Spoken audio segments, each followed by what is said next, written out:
En France, par exemple, je ne sais pas si vous l'avez remarqué, mais pendant que ces émeutes avaient cours, on a, semble-t-il, fait passer, ou adopté, ou en tout cas envisagé d'adopter une nouvelle loi sur la mobilisation générale, sur la mobilisation des citoyens. Alors, elle est draconienne, mais enfin, c'est normal dans un pays qui se respecte que les lois de mobilisation en cas de guerre soient draconiennes. C'est normal. Mais après, je me suis posé une question. Cette loi dit que tous les citoyens français, hommes et femmes, peuvent être mobilisés si en cas de menace actuelle ou prévisible. Ce n'est pas une condition juridiquement, objectivement définie.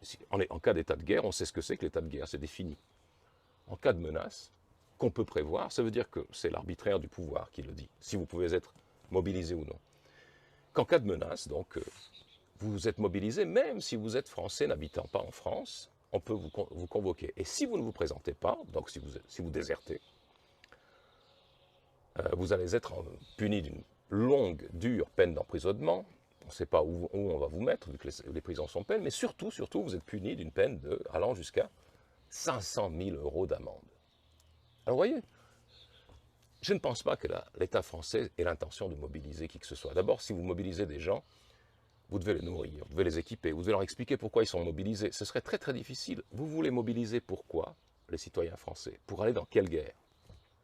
Vous croyez sincèrement qu'un État comme la France ou l'Allemagne ou l'Italie ou l'Espagne enverrait ses citoyens faire la guerre à la Russie quand les meilleurs soldats d'Europe, les plus endurcis, les plus aguerris et idéologiquement chargés à bloc comme les Ukrainiens se font tailler en pièces? Vous croyez vraiment que non? Mais en revanche, c'est un excellent prétexte pour l'expropriation de masse. On mobilise tout le monde, les gens rigolent. Mais contre qui on irait faire la guerre, dis donc? On ne mobilise pas les gens pour faire la paix dans les banlieues, n'est-ce pas? Et puis, ils ne prennent pas ça au sérieux, ou bien ils n'ont pas envie de participer à cette mascarade, ils n'y vont pas. 500 000 € d'amende, ça veut dire que l'État reprend vos biens immobiliers. Vous n'avez pas 500 000 € sur le compte. Donc, c'est une loi d'expropriation générale du parc immobilier français.